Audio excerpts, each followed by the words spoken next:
आज यहाँ पीपलू उपखंड कार्यालय के पर पत्रकार वार्ता के समय में जयपुर संभाग से प्रभारी सत्यनारायण चौधरी कल दिन में 3 बजे पीपलू उपखंड मुख्यालय पर भारतीय जनता पार्टी के नाम से वर्मा जो प्रत्याशी यहाँ कार्यालय का भव्य शुभारंभ और जिसमें इस उपखंड के अधिक से अधिक जनप्रतिनिधि और कार्यकर्ता और बूथ और मंडल स्तर तक के कार्यकर्ता पधारे और इस भव्य कार्यक्रम को शुभारंभ करें।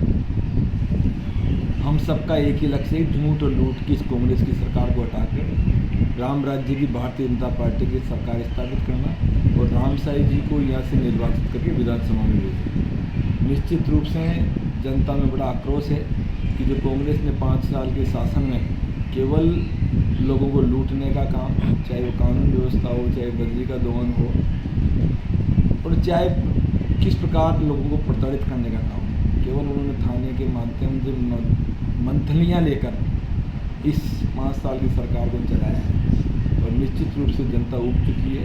कल निवाई में भी भव्य कार्यक्रम था और कल 6 तारीख को पीपलू में आप देखना लोगों में इतना जोश खरोश है कि वो कह रहे हैं कि अब इस सरकार को रहने का कोई चित्र नहीं, इसको उखाड़ने की। देखिए, किन मुद्दों को लेकर आप जनता के बीच में जाएंगे? भारतीय जनता पार्टी किन मुद्दों के साथ चुनावी मैदान में है? कांग्रेस की लूट और झूठ के विरोध में, रीट और चीट की किस प्रकार उन्होंने युवाओं के साथ धोखाधड़ी करी, कानून व्यवस्था के साथ किस प्रकार उन्होंने खिलवाड़ किया और हम विकास के माध्यम से जो विकास भारतीय जनता पार्टी ने किया उसके माध्यम से जनता की सेवा के माध्यम से हम पब्लिक में जाएंगे और विकास के रूप में वोट मांगेंगे। देखिए, गत चुनाव की बात की जाए तो टोंक जिले की 4 विधानसभा क्षेत्र में एकमात्र सीट भाजपा के खाते में थी। आने वाले चुनाव में किस तरह से आगे की रणनीति और क्या माहौल रहने वाला है? टोंक जिले की 4 सीटें भारतीय जनता पार्टी जीतने जाएगी और जो विकास की हम कल्पनाएं करते हैं कि जिस प्रकार अभी गलौद घाट पर जो केंद्र के माध्यम से इतना बड़ा एक पुल बनाया है और 256 करोड़ के लगभग उसमें लगे हैं। निश्चित रूप से केंद्र की सरकार ने विकास के माध्यम से इस टोंक जिले को बहुत कुछ दिया है, चाहे हॉस्पिटल की बात करें, चाहे पुल की बात करें, चाहे रोड की बात करें। राजस्थान की सरकार ने तो केवल जो घोषणाएं रोडों की थी वो भी पूरी नहीं की, केवल इन्होंने घोषणाएं की हैं, दरातल पर कुछ भी नहीं। अगर बात की जाए टोंक जिले के जो निवाई पीपलू विधानसभा क्षेत्र में कांग्रेस के जो विधायक थे उनका 5 साल का कार्यकाल कैसा देखते? उनका कार्यकाल ऐसा था कि कुछ लोगों को उन्होंने कार्यकर्ताओं को जनता की जेब काटकर मजबूत करने का काम किया। थानों में मंथलियाँ बदली के माध्यम से चंदा उगाई, इसके अलावा उन्होंने कुछ नहीं किया। वो जानते हैं कि हम अभी नहीं आएंगे तो बाद में आएंगे, केवल हमारा नाम रहना चाहिए। उनके कार्यकर्ता मजबूत और जनता के शोषण से वो मजबूत होने चाहिए। जनता में उनका लोग इस इंतज़ार कर रहे थे कब कार्यकाल पूरा हो, कब चुनाव आए और कब इस लूट और झूठ की सरकार को हटाकर भारतीय जनता पार्टी की सरकार बनाए।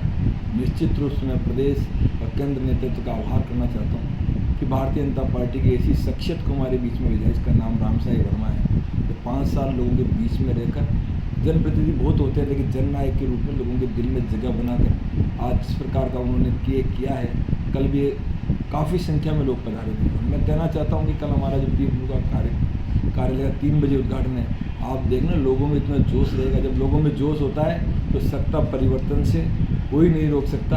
मैं तो कहता हूँ भारतीय जनता पार्टी की सरकार बनेगी, रामसाई जी यहाँ से विधायक जीत के जाएंगे और निश्चित रूप से हम सब कार्यकर्ता एक बूथ से लेकर प्रदेश तक के, मंडल तक के, जिले तक के कार्यकर्ता लगे हैं और हम निश्चित रूप से उनको जीता के यहाँ से भेजें। देखिए, टोंक में सचिन पायलट चुनाव लड़ रहे हैं, उनका कितना प्रभाव जिले में और जिले के आसपास की सीटों पर रहेगा? देखिए, सचिन जी वास्तव में कांग्रेस के बड़े लीडर हैं, उन्होंने अच्छा काम करने का भी यहाँ खूब प्रयास किया, लेकिन कांग्रेस के जो मुख्यमंत्री हैं अशोक जी गहलोत, उन्होंने कभी उनको माना ही नहीं। उनको तो नाकारा, निकम्मा न जाने क्या क्या कहा है। तो मैं तो ये कहता हूँ कि उनकी आपस की लड़ाई में यहाँ की जनता पिस गई।